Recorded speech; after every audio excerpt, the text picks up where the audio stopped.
What do you think about the rigorous testing of people to the degree they're racist or not? The accusation of racism being a way to attack, to bully, to divide. So, what are the pros and cons of that? Once again, because it does reveal the assholes and the racists, but it can hurt people who are not. Well, I think we have a history here in the United States of blatant racism that goes back a long way and that has present day echoes. So there are racists. I mean, there are people who will look and see, oh, those are black people. They're patronizing this business. I don't want to patronize this business anymore. Who, if their daughter or their son is dating somebody that is black, they will say, I really wish you wouldn't do that. I mean, why are you hanging out with those people? Don't you know who they are? There are racists, okay? There are black racists. That is, black people who see somebody who's white and who then invoke a whole lot of stereotypes or whatever, or have a,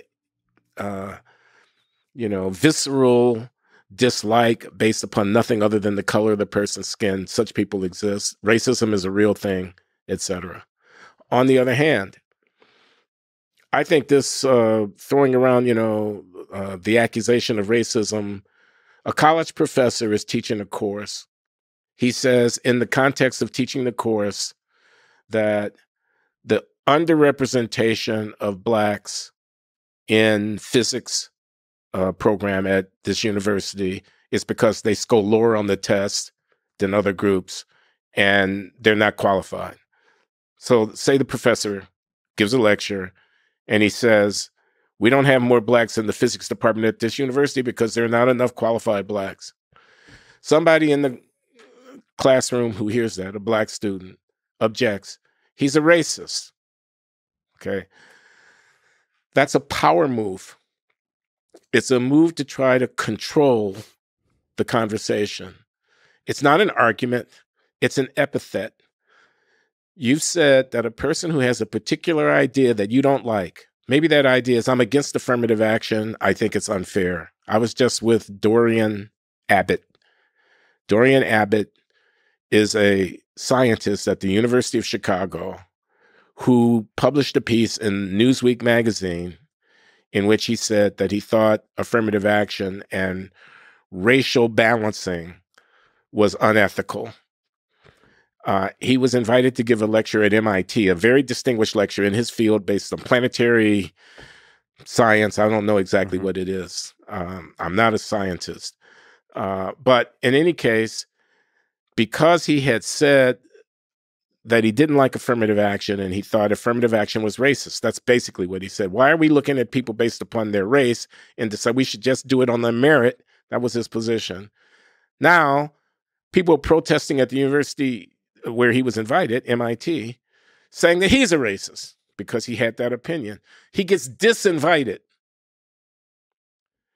Charles Murray is a popular social science writer who is famous for his book about IQ, The Bell Curve, one chapter of which chronicles the racial differences between black and white in performance on mental ability tests and speculates about the extent to which such differences may be connected with the genetic inheritance of these racially distinct populations.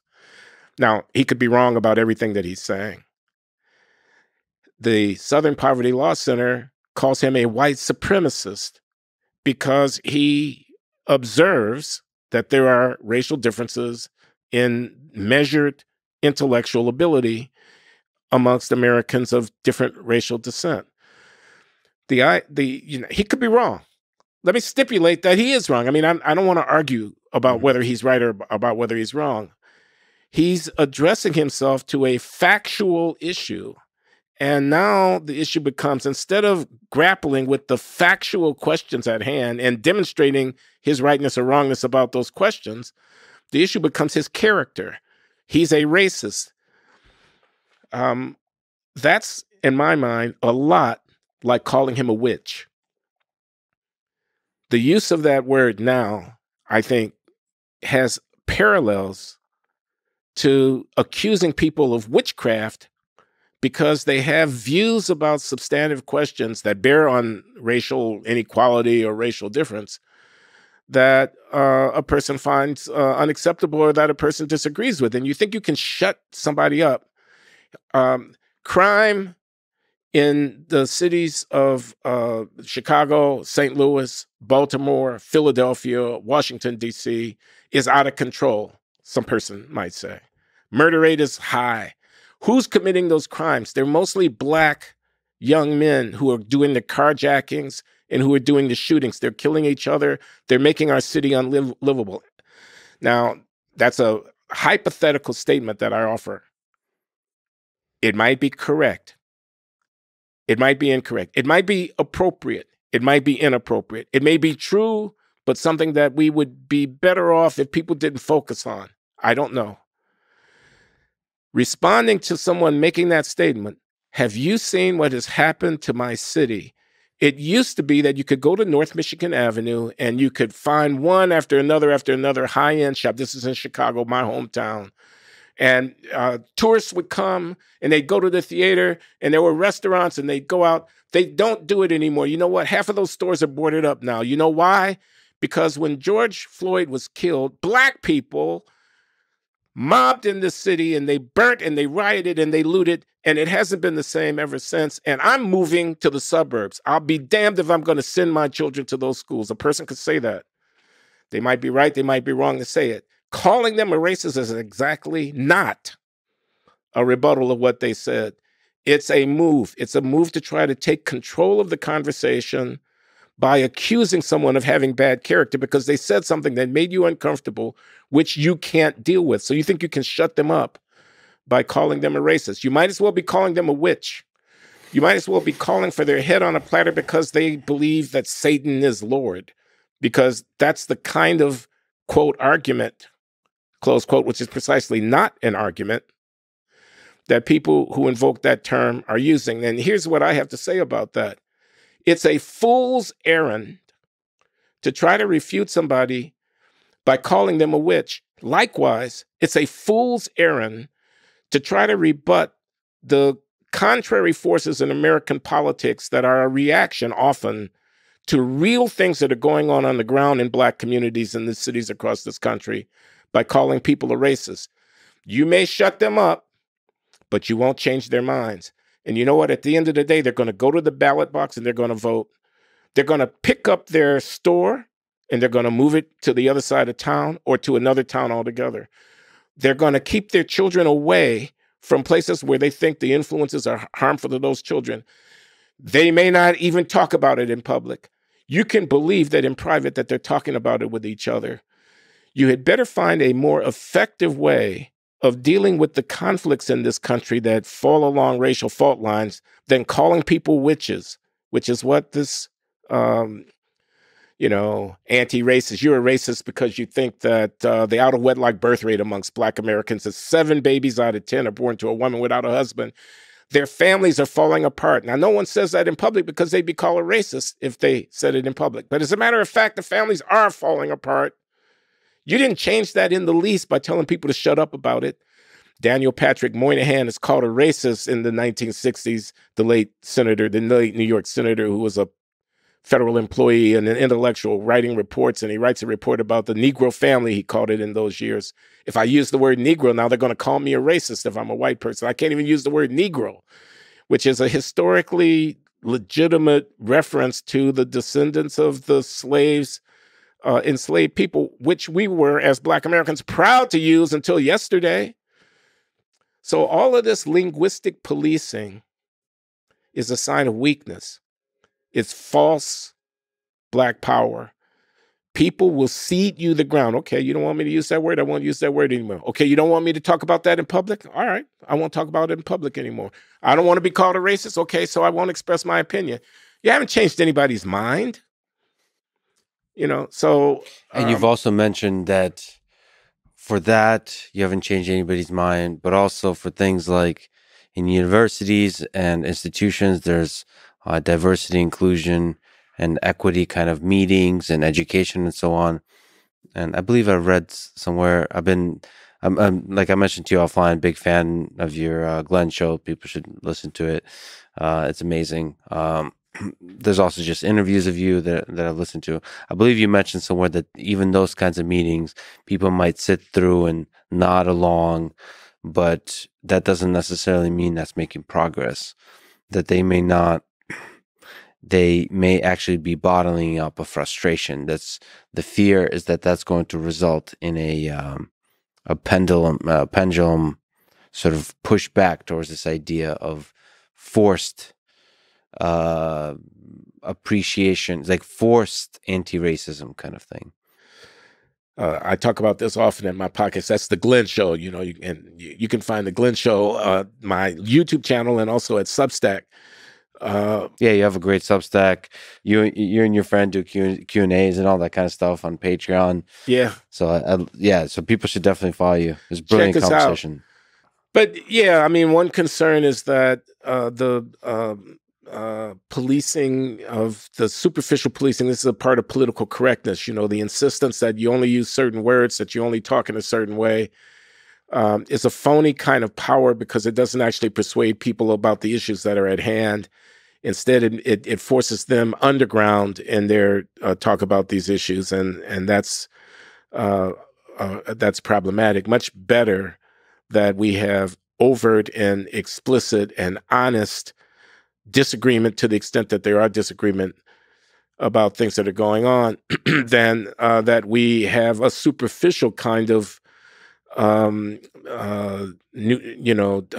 conversation that is purged of any real biting,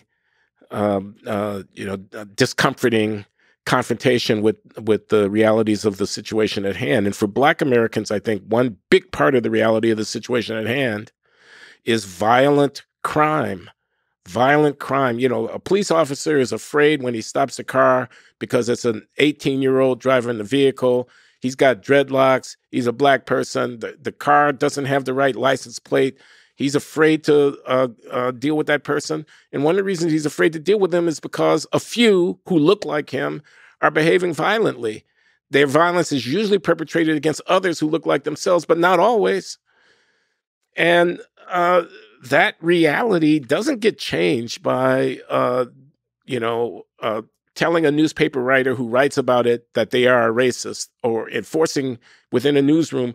You can't cover that story in that way because to do so would be racist. I think it's a monumental mistake to enforce a closure on public discussion based upon a calculation that if we allow people, if Twitter allows this kind of post, if the Washington Post runs this kind of story, et cetera, you end up with a superficial politeness, but a subterranean seething resentment that only makes matters worse. If I can get your comment, maybe you have ideas, because it does seem that this kind of attack works, of being called a racist, being called maybe not sexist, but somebody, like we're going through a Johnny Depp trial now, right?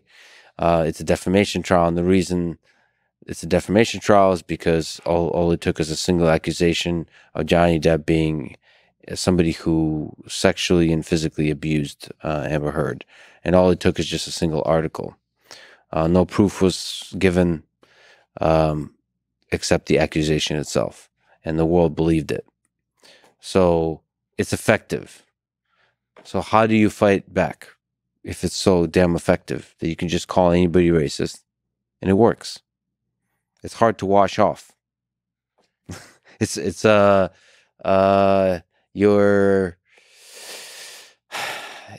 not proven in the court of law or anything like that, but we get those articles, we get that label, and then the world moves on and just assumes that person is racist.